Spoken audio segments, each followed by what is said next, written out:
Pembundaran sudut. Sudut sebenarnya dibundarkan dalam darjah, minit, saat. Dalam kalkulator ada butang khusus. Rupa dia macam ni. Contoh 36.814. Apabila mereka membundarkan darjah dalam bentuk nombor, melihatkan ini lebih daripada 10, maka dibundarkan kepada dua tempat perpuluhan. Jadi, dua tempat perpuluhan 36.81. Walaupun jawapan ini amat popular, tetapi hakikatnya ia kurang tepat. Mari cikgu tunjukkan. Kita cuba tukarkan dia kepada darjah minit saat menggunakan kalkulator. Cikgu masukkan dalam skrin 36.814 tekan sama dengan, mula-mula ditukar kepada, cikgu tekan SD, dia jadi perpuluhan. Lepas tu cikgu tekan butang darjah minit saat. Ting!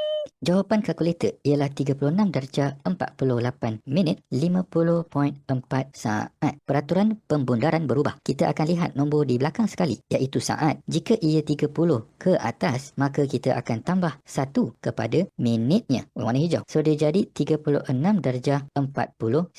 Untuk melihat sama ada nilai baru ini sama ke tidak dengan perpuluhan di atas tu, cuba kita masukkan dalam kalkulator. 36 darjah, cikgu tekan butang darjah minit saat. 49 darjah, kalkulator anggap ia sebagai minit. Tekan sama dengan, kemudian cikgu tekan darjah minit saat lagi sekali. Dia akan tukar kepada perpuluhan.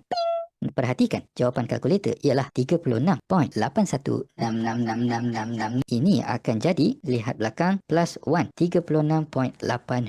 Astagfirullah, jawapan ni lari daripada ni sikit saja. Pada pendapat cikgu, tak ada masalah untuk buat perpuluhan, tetapi kalau ralat berlaku dalam jawapan, kena faham-faham sendiri kenapa berlakunya ralat tersebut. Sudah belajar sesuatu? Share dan subscribe.